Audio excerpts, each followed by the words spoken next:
On va la refaire, le président. d'Astre Software. D'accord. Alors, on vient ici sur votre stand parce que vous avez gagné un prix hier lors de la remise des trophées on pourrait appeler de l'innovation. Avant d'aller vers ce prix, est-ce que vous pouvez nous dire un petit peu ce que vous faites, ce que fait Astre Software? Quel est votre métier finalement? Qu'est-ce que vous faites comme produit? Donc nous sommes éditeurs d'un logiciel MES, catégorie des logiciels qui sont dans les ateliers, dont l'objectif est de digitaliser l'ensemble des opérations de la production, donc de supprimer le papier dans l'atelier. Tout ça pour gagner en performance industrielle et donc aider les acteurs de la production à faire mieux pour moins cher et plus rapidement. D'accord, c'est une entreprise qui est basée où? Quel est son historique? Et puis combien de collaborateurs? Voilà, un petit panel comme ça. Voilà, donc c'est une entreprise que nous avons créée, nous sommes 3 cofondateurs, Pierre Didier et moi-même. Nous avons créé il y a à peu près 10 ans, pas tout à fait, cette entreprise qui est basée à Saint-Étienne, à Nantes, à Toulouse et bientôt à Lille. Une soixantaine de collaborateurs, on est en hyper-croissance depuis quasiment le départ. D'accord, donc c'est une bonne nouvelle. Alors, vous avez gagné ce prix. Déjà, vous pouvez nous dire dans quelle catégorie exactement? Alors c'est la catégorie performance productive. Et donc c'est un prix qui concerne une innovation effectivement que nous avons présentée au salon. Et donc on était très surpris de recevoir cet award et très fiers. Donc il s'agit d'une innovation qui s'appelle AckiWeb Plant Data. AckiWeb en fait c'est un logiciel qui depuis toujours est reconnu sur le marché comme étant le plus simple d'usage et le plus intuitif pour les opérateurs au pied de la machine pour leur apporter de l'aide au quotidien. Et avec la solution Plant Data, on apporte de la simplicité d'usage et surtout d'accès aux données de l'atelier aux managers. Donc qu'est-ce qu'ils doivent faire? Ils peuvent construire eux-mêmes des tableaux de bord très simplement, sans être informaticiens, sans faire appel à leur équipe informatique ou éditeur. Ils ont une problématique, ils peuvent interroger directement le soft et se construire des tableaux de bord comme on voit juste ici derrière cet écran. C'est très très visuel. L'objectif étant de diffuser cette information en temps réel dans les ateliers, puis surtout les partager après, à partir du moment où ils font des analyses avec d'autres collaborateurs de l'usine. Et puis aussi de pouvoir se servir de ces écrans comme c'est présenté derrière moi pour animer leurs réunions qu'on appelle les AIC, les animations par intervalle court, et donc d'avoir tout sur une télé avec un affichage dynamique et disponible en temps réel.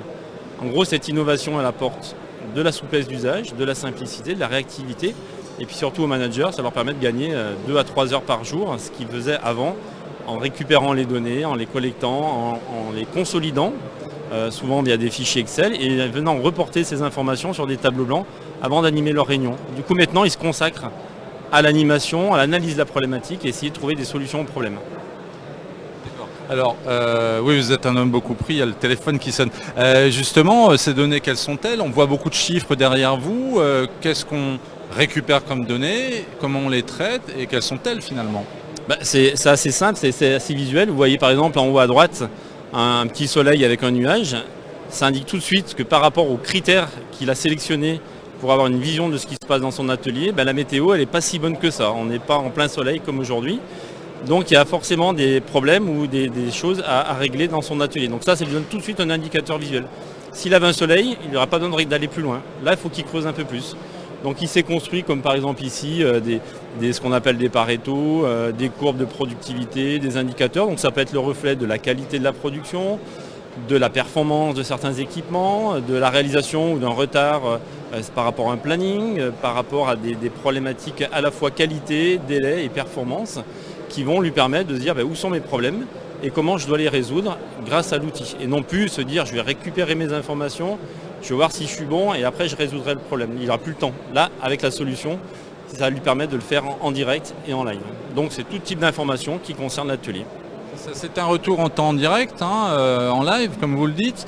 On le voit derrière vous, c'est quand même l'idée de faire quelque chose d'assez simple et de compréhensible et immédiat, c'est ça, et compréhensible pour tout le monde. J'ai l'impression que c'est ça cet outil. Exactement, donc on est vraiment sur notre leitmotiv chez Astré, c'est une innovation est belle lorsqu'elle est simple.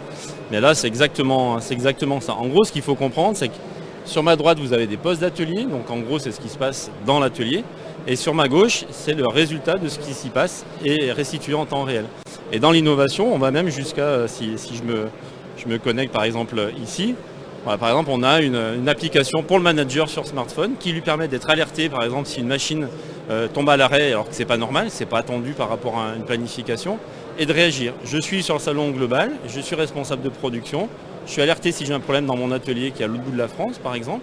Et directement sur mon smartphone, je peux interagir avec ce qui se passe derrière moi, mais directement dans l'atelier. C'est toutes ces réactivités à l'aléa qui lui permettent d'être beaucoup plus libre et avoir l'esprit tranquille. D'accord. Et ça, c'est très innovant parce qu'on a beaucoup aussi d'outils aujourd'hui d'aide sur la maintenance préventive, prédictive. Et ça, c'est quoi le petit plus justement qui vous a permis d'avoir ce prix? C'est exactement ce que vous avez dit tout à l'heure, c'est la simplicité en fait. C'est-à-dire qu'on fait des choses qui peuvent exister de manière... Parce qu'avant, on pouvait prendre une application MES et la regarder sur un smartphone, la techno nous permettait de le faire. Mais il faut passer par tout un tas d'artifices pour que ça marche correctement, etc. Aujourd'hui, l'innovation, elle est basée vraiment sur la simplicité de déploiement de cette infrastructure, sur la simplicité d'usage, et donc de se dire aussi bien ce que j'ai mon application qui est sur smartphone que celle qui se trouve ici, elle est pour moi responsable d'un atelier qui ne suis pas informaticien, très facile à paramétrer selon ce que je veux moi, et non pas ce que veulent les autres ou ce que veut un standard. Et encore une fois, sans avoir à faire appel à des sociétés informatiques ou des services informatiques dans l'usine. Donc l'innovation, elle est vraiment basée sur l'usage. Donc il y a beaucoup de techno parce que c'est comme tout ce qui paraît simple, c'est compliqué, complexe derrière, mais la techno et l'intelligence qui permettent d'obtenir ce résultat pour l'utilisateur. Donc c'est de la simplicité d'usage avant tout, et la techno, elle est masquée derrière. Et pour vous, une dernière question, pour vous Astray Software, l'idée aussi c'est de vous lancer une innovation, mais ça ne s'arrête pas là. J'imagine que vous travaillez déjà à une nouvelle solution et de nouveaux outils, parce que là c'est un vrai outil quasiment d'aide à la décision, quoi. Exactement. En gros, notre job, on va dire, et notre passion, c'est d'aider les industriels à améliorer la performance. Donc il y a plein de viviers, il y a plein de choses à faire pour les accompagner. Il y a de nombreux exposants sur Global Industries qui travaillent dans ce domaine-là. On a tous nos spécialités, mais il y a beaucoup de choses encore à inventer. Nous, on est en train de préparer des prochaines innovations pour 2022. Donc on est déjà dans le futur, ça c'est une innovation qui vient de sortir, mais il y a déjà la suivante qui est en préparation, dont je ne parlerai pas tout de suite. On garde ça pour l'année prochaine. Mais effectivement, pour aider les industriels, leur faciliter la vie, faire en sorte que ce soit beaucoup plus simple pour eux et qu'ils se reconcentrent sur leurs tâches à valeur ajoutée, ce qu'ils savent faire. Ce qu'ils savent faire, c'est produire. Nous, on les aide à arrêter toutes ces tâches administratives qui ne servent à rien, qui sont plutôt des fardeaux pour eux, pour faire en sorte qu'eux, ils se reconcentrent sur leur job et là où ils sont bons. Toute petite dernière question, vous avez le sourire, là, vous voyez des gens, vous êtes content d'être ici sur le salon Global Industries, ça fait du bien? J'allais dire que globalement ça fait du bien, effectivement on a l'impression de revivre, on n'est pas les seuls.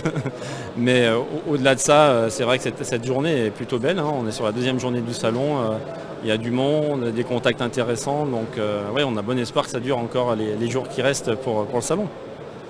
D'accord, eh bien merci beaucoup Nicolas Story. Merci beaucoup. Et bravo pour ce prix. Merci beaucoup.